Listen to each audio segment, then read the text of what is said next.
کمالات علی کے سامنے ہیں، اور یہ کمالات رکھنے کے باوجود دنیا نے علی کی کیسی ناقدری کی ہے۔ یہ جملہ میں اکثر کہتا ہوں، جن کی ٹھوکروں میں پانی ہوتا ہے انہی کو پیاس کے امتحان سے گزرنا پڑتا ہے۔ بس آج کچھ پڑھنے کی ضرورت نہیں ہے، باب مصائب میں آج کچھ پڑھنے کی ضرورت نہیں ہے۔ آج شب شہادت امیر المومنین، گزشتہ 2 روز سے علی کے گھر میں ماتم برپا ہے۔ ام کلثوم رو رہی ہیں، زینب رو رہی ہیں، علی بار بار تسلی دے رہے ہیں۔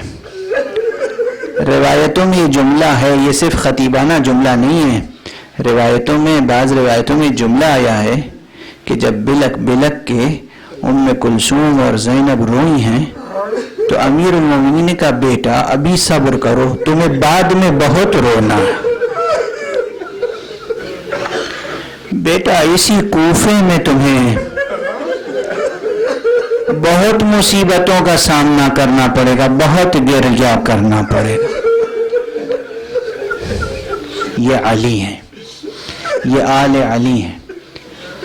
میں نے وہ جملہ، وہ عظیم جملہ علی کا نہ کل سنا سکا آپ کو نہ پرسوں کی مجلس میں، لیکن بہرحال وہ آپ سب کے ذہنوں میں ہے۔ یہ علی ہیں کہ جب ضربت لگتی ہے تو فرماتے ہیں فزت ورب الکعبہ، رب کعبہ کی قسم میں کامیاب ہو گیا۔ اللہ اکبر، رب کعبہ کی قسم میں کامیاب ہو گیا۔ یہ جملہ علی نے اپنی کسی بڑی سے بڑی جنگ میں نہیں کہا ہے، بدر میں نہیں کہا، احد میں نہیں کہا، خیبر میں نہیں کہا، خندق میں نہیں کہا۔ کہاں جب سر مبارک پہ شمشیر لگی کہا فزت ورب الکعبہ، رب کعبہ کی قسم میں کامیاب ہو گیا۔ اور یہ علی جو جان قرآن ہے، جس وقت مٹھی مٹھی خاک اپنے زخم سر میں ڈال رہے تھے تو قرآن مجید کی یہ آیت تلاوت فرما رہے تھے، منہا خلقناکم وفیہا نعیدکم ومنہا نخرجکم تارۃ اخری، اسی زمین سے، اسی خاک سے ہم نے تمہیں پیدا کیا ہے، اسی میں تم واپس جاؤ گے، اسی سے دوبارہ روز آخرت ہم تمہیں اٹھائیں گے۔ یہ علی ہے، یہ علی ہیں، یہ جان قرآن علی۔ اور آخری فقرے کیا تھے علی کی زبان پر؟ سورہ مبارکہ زلزال کے فقرے تھے، وَمَن يَعْمَلْ مِثْقَالَ ذَرَّةٍ خَيْرًا يَرَهُ وَمَن يَعْمَلْ مِثْقَالَ ذَرَّةٍ شَرًّا يَرَهُ، ایک ذرہ خیر بھی جو عمل کرے گا وہ دیکھے گا، ایک ذرہ شر بھی جو عمل کرے گا وہ دیکھے گا۔ علی عمل کا پیغام دیتے ہوئے، عادل کا پیغام دیتے ہوئے، انصاف کا پیغام دیتے ہوئے، رحم و کرم کا پیغام دیتے ہوئے اس دنیا سے رخصت ہو گئے۔ جیسے ہی امیر المومنین کی آنکھیں بند ہوئیں، امام حسن نے ایک خطبہ دیا ہے، وہ خطبہ تاریخی ہے۔ فرماتے ہیں اب اس تو خطبے کی شرح کا موقع نہیں، ترجمے کا بھی موقع نہیں، بس ایک جملہ۔ فرماتے ہیں آج ہی کی شب اللہ نے عیسیٰ کو زمین سے آسمان پہ اٹھایا تھا، آج ہی کی شب یوشع ابن نون قتل کیے گئے تھے، اور آج ہی کی شب تم نے اس کو قتل کیا ہے جو اولین و آخرین میں بہترین فرد تھا۔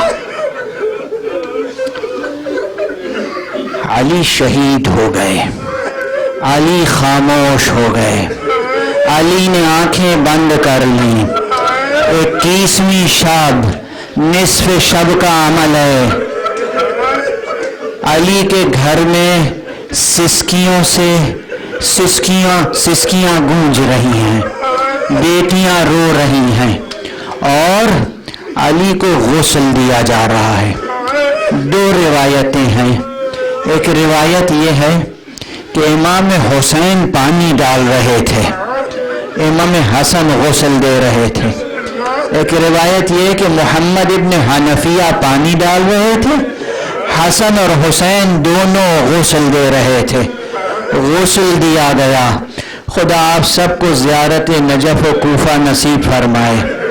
آج بھی مولا کا ایک گھر موجود ہے اور وہ جگہ موجود ہے جہاں امام کو غسل دیا گیا تھا. وہ کنواں موجود ہے جس کے پانی سے غسل دیا گیا تھا. امام کو غسل دیا گیا.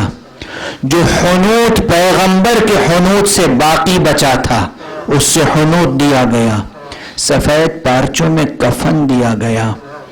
اور اس کے بعد جہاں امام نے وصیت کی تھی بیٹوں نے اٹھایا. چند مخصوص اصحاب ہیں اور بیٹے ہیں، عزیز ہیں اور کوئی نہیں ہے. رات ہی کے وقت جنازہ اٹھا، کوفے سے حیرہ کی طرف لے چلے. حیرہ کی طرف جاتے جاتے درمیان میں نجف پڑا. دو سفید چھوٹی چھوٹی پہاڑیاں تھیں.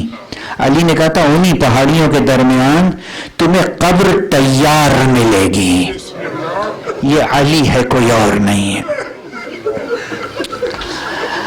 امام حسن نے جنازہ وہاں رکھا اور راویوں نے نقل کیا کہ نماز جنازہ ادا کی. حسن نماز جنازہ پڑھا رہے ہیں، حسین نماز جنازہ پڑھ رہے ہیں، محمد حنفیہ نماز جنازہ پڑھ رہے ہیں. قریب ترین اعزاء، چند قریب ترین اصحاب. امام حسن نے 5 یا 7 تکبیروں کے ساتھ نماز پڑھائی اور اس کے بعد سپرد لحد فرمایا اور خوب گریہ کیا. بس میں نے بڑا صبر کر کے تیزی سے روایت سنا دی. آپ کو اندازہ نہیں مجھ سے مصائب پڑھے نہیں جاتے، ایک فریضہ سمجھ کے پڑھ دیتا ہوں. ہر جملے پہ دل سے فریاد نکلتی ہے. آقا امیر المومنین آپ کو غسل دیا گیا. غسل دینے کے ضمن میں روایت میں کیا تھا؟ حسین پانی ڈال رہے تھے، حسن غسل دے رہے تھے.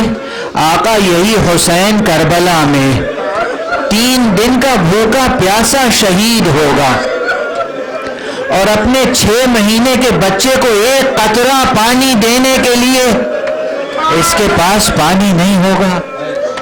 آقا آپ کا جنازہ اٹھا، حنوط دیا گیا، کفن دیا گیا. آقا آپ کے بیٹے کے جسم سے پیراہن بھی اتار لیا گیا.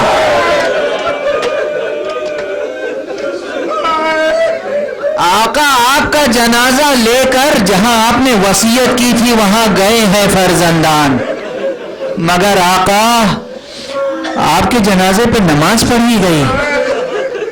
حسن نے نماز پڑھائی. ایک طرف حسن نماز پڑھا رہے ہیں، ایک طرف ایک آواز میرے کانوں میں آ رہی ہے. پھوپھی کہتی ہے بیٹا اپنے کو سنبھالو، ایسا لگتا ہے کہ روح جسم سے مفارقت کر جائے گی. بیٹا کہتا ہے پھوپھی اماں انصاف کیجئے، جوان بیٹا موجود ہو اور باپ کا لاشا بے گور و کفن پڑا رہ جائے.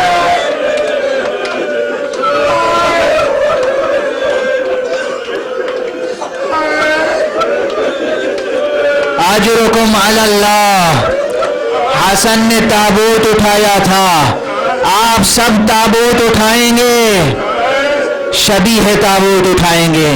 یہ آپ کی طرف سے ایک اعلان ہے. آقا ہم ہوتے تو آپ کے جنازے میں کیا شان و شوکت ہوتی، کس طریقے سے ہم اپنا خراج عقیدت پیش کرتے، کس طرح ہم نوحہ ماتم کرتے، گریہ کرتے، حق محبت ادا کرتے. آپ کریں گے، ماتم کریں گے. مگر ایک روایت اور سنتے جائیے. ہمیشہ تقریباً ہر خطیب امام امیر المومنین کے مصائب میں یہ روایت ضرور پڑھتا ہے. امام حسن، امام حسین علی کو دفن کر کے واپس آ رہے ہیں، کوفے میں داخل ہو رہے ہیں. ابھی سحر نہیں ہوئی ہے، ابھی چند لمحے رات کے باقی ہیں. 21ویں کی رات دیکھا ایک خرابے سے کسی کے کراہنے کی آواز آ رہی، کوئی کراہ رہا ہے، رو رہا ہے۔ امام حسن فوراً خرابے میں گئے، دیکھا ایک شخص ہے، اسے آنکھوں سے نظر نہیں آتا، معذور ہے، پڑا ہوا ہے، تنہا ہے۔ کہا تو کون ہے؟ تو کون ہے؟ کیوں کرا رہا ہے؟ کوئی تیری خبرگیری کے لیے نہیں آتا؟ بس مختصر کر رہا ہوں روایت۔ امام نے جب شفقت سے پوچھا، کہا ہاں میرا ویسے تو کوئی نہیں ہے، لیکن ایک شخص روزانہ آتا تھا جو میرے سرہانے بیٹھتا تھا، میری غذا کا انتظام کرتا تھا، میری دوا کا انتظام کرتا تھا، مجھ سے تسلی دلاسے کی باتیں کرتا تھا۔ میں نے جب بھی پوچھا تو کون ہے تو فرماتے تھے ایک درد مند ہے جو ایک درد مند کے سرہانے بیٹھا ہے۔ میں پوچھتا تھا تو کون ہے بتا تو صحیح، فرماتے تھے ایک غریب شہر ہے جو ایک غریب شہر کے پاس بیٹھا ہے۔ کبھی اپنا تعارف نہیں کرایا۔ امام حسن نے گریہ فرمانا شروع کیا، کہا خدا کی قسم اب وہ کبھی نہیں آئے گا تمہارے پاس، وہ کوئی اور نہیں امیر المومنین کی ذات تھی، وہ میرے بابا علی ابن ابی طالب تھے، میں انہیں ابھی دفن کر کے آ رہا ہوں۔ 3 دن سے میرا بابا زخم سر کے ساتھ زندہ تھا، آج اس نے اس دنیا سے مفارقت کی۔ اس شخص نے کہا واہ علی، اور اس دنیا سے رحلت کی۔ واہ علی، واہ محمد۔